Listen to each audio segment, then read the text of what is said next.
لک الحمد یا اللہ الصلاۃ والسلام علیک یا رسول اللہ اما بعد۔ سلسلہ ہے ہمارے ناظرین کے سوالوں کے جواب دینے کا۔ خیال رہے کہ ہمارے ناظرین ہمارے چینل کے ویڈیوز کے کمنٹس میں اپنے سوالات کو لکھتے ہیں، ہم ان کے سوالوں کے جوابات قرآن و احادیث اور دیگر کتابوں کے حوالوں سے پیش کرنے کی سعادتیں حاصل کرتے ہیں۔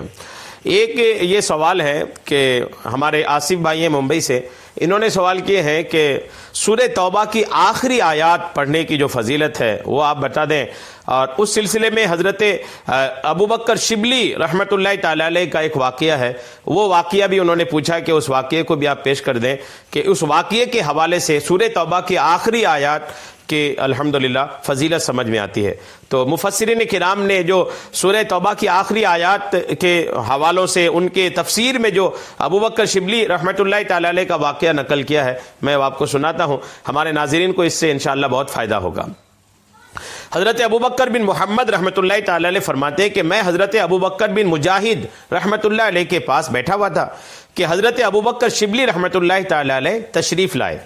حضرت ابوبکر بن مجاہد رحمۃ اللہ تعالی علیہ کھڑے ہوئے، ان سے معانقہ کیا، گلے لگائے اور ان کی آنکھوں کے درمیان بوسہ دیا، دونوں آنکھوں کے درمیان بوسہ دیا۔ تو میں نے عرض کی، ابوبکر بن محمد کہتے ہیں کہ میں نے عرض کی، کیا سیدی آپ حضرت شبلی رحمۃ اللہ علیہ کی اس قدر تعظیم کر رہے ہیں؟ حالانکہ ان کے بارے میں آپ کی اور تمام اہل بغداد کی رائے یہ ہے کہ یہ دیوانہ ہے، کیونکہ ابوبکر شبلی رحمۃ اللہ تعالی علیہ اللہ کے مجذوب اولیاء کرام میں سے تھے۔ ایک بڑی تعداد ان کو دیوانہ سمجھتی تھی اور بڑی تعداد جو ان کو پاگل اور دیوانہ سمجھتی تھی۔ اس وجہ سے ایک بزرگ نے جب دیکھا ایک دوسرے بزرگ کو کہ ابوبکر شبلی رحمۃ اللہ تعالی علیہ کے آنے پر ادب سے کھڑے بھی ہو گئے اور ان کی دونوں آنکھوں کے درمیان بوسہ بھی دیا، تو دوسرے بزرگ حضرت ابوبکر بن محمد کہتے ہیں آپ ان کی اتنی تعظیم کرتے ہیں، جبکہ بغداد والوں کی اور آپ کی خود یہ رائے ہے کہ دیوانہ ہے یہ۔ تو حضرت ابوبکر بن مجاہد رحمۃ اللہ علیہ جنہوں نے پیشانی کو چوما تھا، دونوں آنکھوں کے درمیان کو چوما تھا، انہوں نے فرمایا کہ میں نے ان کے ساتھ اسی طرح کیا ہے جس طرح میں نے رسول اللہ صلی اللہ تعالی علیہ وسلم کو اس کے ساتھ کرتے ہوئے دیکھا ہے۔ یعنی میں یہ اپنی طرف سے نہیں کر رہا ہوں، میں نے اس کو آقا کریم علیہ السلام کو ابوبکر شبلی کے ساتھ کرتے دیکھا ہے، رسول اللہ کو دیکھا ہے کرتے ہوئے۔ کیسے دیکھا بھائی؟ چونکہ یہ تو صحابہ نہیں ہے، تو اب کیسے دیکھا آپ سنیے۔ کہتے ہیں کہ میں نے خواب میں رسول اکرم صلی اللہ تعالی علیہ وسلم کی زیارت کی، پھر دیکھا کہ حضرت شبلی رحمۃ اللہ تعالی علیہ آ رہے ہیں۔ تاجدار رسالت صلی اللہ تعالی علیہ وسلم حضرت شبلی کے لیے کھڑے ہو گئے۔ اللہ اکبر، اللہ اکبر۔ حضرت شبلی کے لیے آقا کریم علیہ السلام کھڑے ہو گئے۔ اللہ والوں کے لیے کھڑا ہونا، اللہ والوں کی تعظیم کرنا، اللہ والوں کی رسپیکٹ کرنا، یہ خود آقا کریم کا طریقہ کار ہے۔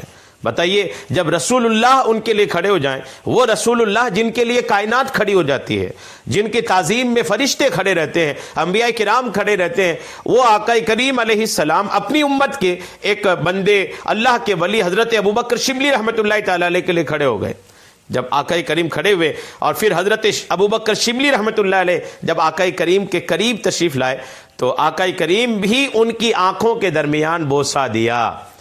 اب حضرت مجاہد رحمۃ اللہ تعالی علیہ کہتے ہیں کہ میں نے یہ خواب دیکھا کہ رسول اللہ حضرت ابوبکر شبلی کے لیے کھڑے ہوتے ہیں، اور جب ابوبکر شبلی قریب تشریف لاتے ہیں تو رسول اللہ ان کے پیشانی کو بوسہ دے، ان کی آنکھوں کے درمیان کے حصے کو بوسہ دیے۔ تو بس میں رسول اللہ کی اسی طریقے کے مطابق ابوبکر شبلی کے ساتھ یہ برتاؤ کیا۔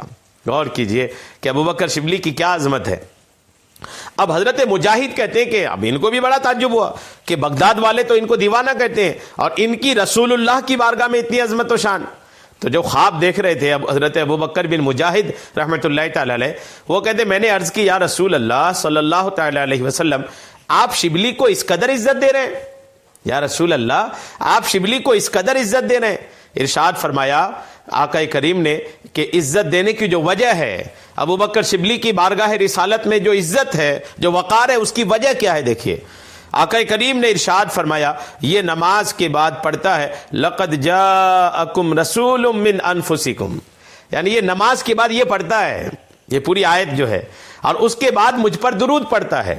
لقد جاءکم والی آیت پڑھ کے مجھ پر درود پڑھتا ہے، اور ایک روایت میں ہے کہ یہ ہر فرض کے بعد یہ دو آیتیں پڑھتا ہے۔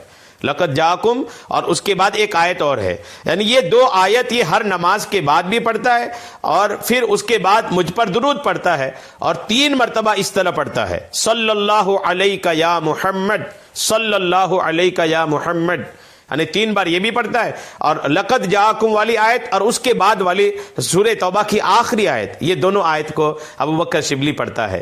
تو آقا کریم کی بارگاہ میں جو ابوبکر شبلی کی شان بنی، جو ان کی عظمت بنی، وہ عظمت کی وجہ یہ تھی کہ ابوبکر شبلی رحمۃ اللہ تعالی علیہ سورہ توبہ کی آخری 2 آیت کو ہر نماز کے بعد پڑھتے ہیں، اور اس کے بعد پھر درود شریف پڑھتے ہیں، اور 3 مرتبہ اس طرح پڑھتے ہیں صلی اللہ علیہ یا محمد۔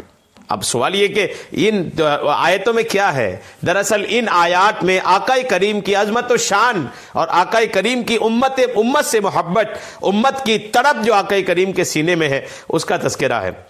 تو یہ احسان ہے آقا کریم کا، تو وہ اس احسان کے بدلے میں شکرانے کے طور پر اسی آیت کو بار بار پڑھ کر آقا کی بارگاہ میں درود شریف پیش کرنا، یہ ہر امتی کی عادت ہونی چاہیے۔ سیدنا ابوبکر شبلی کی بارگاہ میں اللہ تبارک و تعالی ہمارا یہ نذرانہ عقیدت پیش کرے، ان کا ذکر خیر کیے۔ اللہ کی بارگاہ میں دعا ہے مولا کہ جو بھی رحمتیں ابوبکر شبلی رحمۃ اللہ علیہ کے مزار پاک پر تو نازل فرماتا ہے، ان رحمتوں سے ہمیں، ہمارے ناظرین و سامعین کو بھی حصہ عطا فرما، اس کی خوب برکتیں عطا فرما۔